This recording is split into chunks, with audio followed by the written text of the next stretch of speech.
Hey guys, good morning, welcome back to my channel. আশা করি তোমরা সকলে ভালো আছো। আর আমি ভীষণ ভালো আছি। দেখো আজকের ওয়েদারটা কত সুন্দর দেখতে পাচ্ছ, আকাশ ভরে মেঘ উঠেছে, বুঝতেই পারছো। আর আজকে জানো সকাল 7:30 8টা থেকে বৃষ্টি হয়ে যাচ্ছে, আর আজকে কখন শেষ হবে তো তার কোনো ঠিক নেই। আমার কিন্তু বৃষ্টি হলেই মনটা শুধু ভিজতে ইচ্ছা করে, কিন্তু মায়ের ভয়ে শুধু ভিজতে পারি না। তো তারপরে দেখো আমি এসে এখানে খাটে একদম কাঁথা মুড়ি দিয়ে বসে গেছে, আর বসে বসে টিভি দেখছিলাম।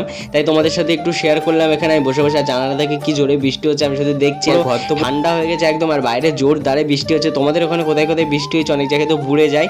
তোমরা কিন্তু আমাকে অবশ্যই কমেন্ট করে জানিও। আর যারা যারা ভিডিও ফার্স্ট টাইম দেখছো তারা কিন্তু প্লিজ চ্যানেলটাকে সাবস্ক্রাইব করে নিও। আর কে কোথা থেকে দেখছো, ইউটিউব না ফেসবুক, আর তোমাদের জায়গার নামটাও কিন্তু অবশ্যই লিখে যেও। তো তারপরে দেখো আমি বসেছিলাম, আর মার রান্না হবার সাথে সাথে আমাকে খেতে ডাকলো, আর আমি দেখো এখানে খেতে চলে এসেছি। আর এখানে দেখো মা কি রান্না করেছে, মাটন করেছে। আর আমার তো খাসির মাংস খেতে ভীষণ ভালো লাগে, আর আজকে এত পরিমাণে মাংসটা গলে গিয়েছিল, তোমরা না খেলে হয়তো বিশ্বাস করতে পারতে না। আর কার কার জিভে জল চলে এসেছে মাটন দেখে অবশ্যই কিন্তু কমেন্ট করে জানিও। আর আমার কিন্তু মাটন খেতে ভীষণ ভালো লাগে। তোমাদের কার কার ভালো লাগে, চিকেন নাকি মাটন, কোনটা খেতে ভালো লাগে সেটা কিন্তু অবশ্যই কমেন্ট করে জানিও। এখন বাজে প্রায় 4:30, এই মাত্র বৃষ্টি শেষ হলো। তো ভিডিওটা কেমন লেগেছে অবশ্যই কমেন্ট করে জানিও। নেক্সট ব্লগে দেখা হবে, বাই।